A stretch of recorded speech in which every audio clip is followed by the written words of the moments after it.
Chicken fry అయితే చేస్తున్నాము. దానికోసం ఆనియన్స్ తీసుకొని పొడవుగా కట్ చేసుకొని ఫ్రెష్ చికెన్ అయితే యాడ్ చేసుకోండి.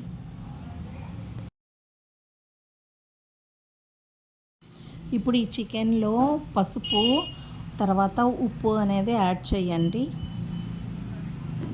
తర్వాత అల్లం వెల్లుల్లి పేస్ట్ కూడా యాడ్ చేసి బాగా కలపండి.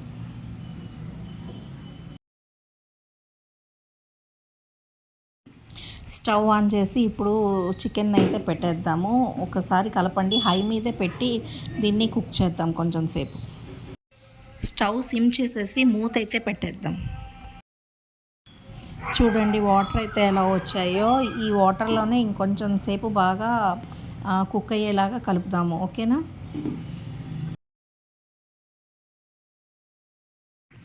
ఇప్పుడు నేనైతే ఆయిల్ వేస్తున్నాను. ఆయిల్ అయితే కొంచెమే వేస్తున్నాను, ఎందుకంటే దాంట్లో చికెన్లో కూడా ఫ్యాట్ ఉంటుంది కదా. ఇది పచ్చి కొబ్బరి పేస్ట్ అనమాట. ఇది బాగా ఫ్రీజ్ అయిపోయింది, అయినా సరే యాడ్ చేస్తాను. దీంట్లోనే కారం కూడా యాడ్ చేస్తున్నాను. యాడ్ చేసి కొంచెం తిప్పుదాము దీన్ని. ఫ్లేవర్ కోసం అయితే నేను గరం మసాలాను యాడ్ చేశాను.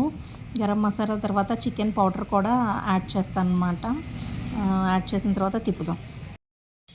కసూరి మేతి, కొత్తిమీర అయితే వేస్తున్నాను. మన వేడి వేడి చికెన్ ఫ్రై అయితే రెడీ అయిపోయింది.